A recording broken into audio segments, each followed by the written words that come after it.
Hello, friends of Great Waves. So recently I've received a couple of one complaint, I guess I'd say, and then another inquiry just received today about one of our customers trying to use our clay uh, and having a little bit of a problem with it as it tended to clump up, and he wasn't real happy with that and wanted to get some advice.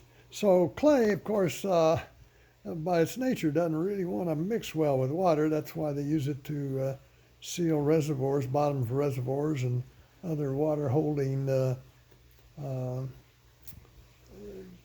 systems like that, as well as for purifying water.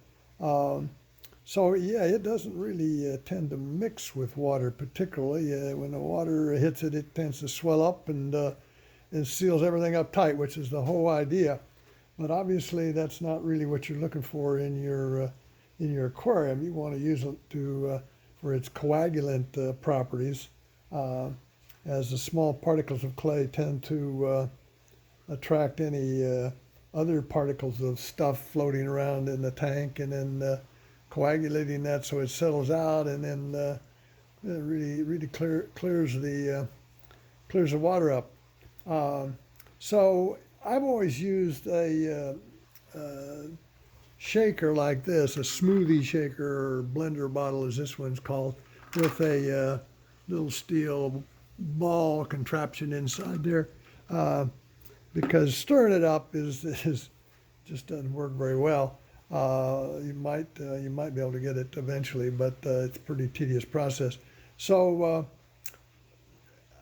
today I decided I would give this a try. But I put one teaspoon into, I filled this up to probably about there, with water out of my quarantine tank, and then put a teaspoon of clay in there and shook it as rigorously as I could for, golly, less than a minute, I think.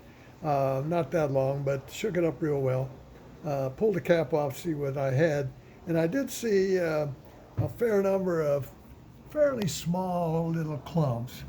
Um, wasn't really happy with that. I suppose I might have been able to shake those out eventually, but I didn't really want to do that. So I got one of my Scotch paper shop towels out, and then I strained it through there into this container.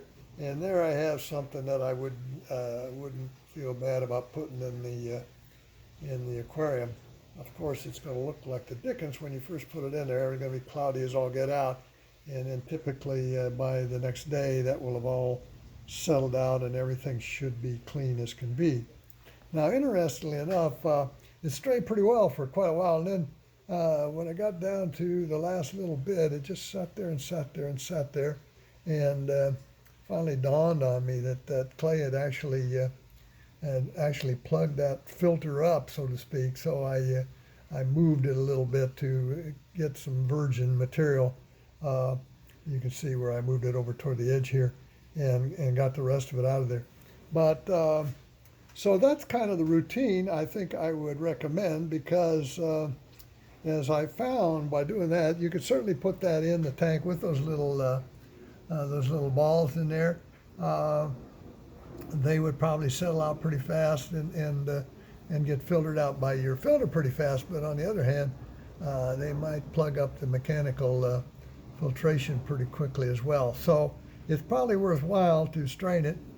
You certainly don't need a great deal. So something like this, a teaspoon, I can't even remember what I recommend online for that, but that would go a long way. When I put it in my koi pond, I used a tablespoon for every 1,000 gallons. So I put in about 5.5 tablespoons in my almost a little under 6,000 gallon pond. So it doesn't take a great deal, and it does work pretty well. And of course, the minerals, another benefit of it is it's adding some good beneficial minerals to your water, which are going to be good for your fish and possibly your plants as well. So I think that would work pretty well. I think it's relatively easy to use this with just a little bit of work. But this thing is really blender bottle, and pretty cheap little investment. And even when I had when I was putting it in a pond, I used a bottle about this size and would put the clay in there, shake it up, and then pour it into the skimmer where it got dispersed around the pond. No longer doing that because I found that I'm using an RO system now on the pond water, and I found that that clay would plug that up in a heartbeat. So I can no longer add clay to my pond, but it shouldn't really plug your filters up if you don't use an excessive amount. So hopefully this is helpful. And until next time, I hope everybody's staying safe and happy fish keeping. Thank you.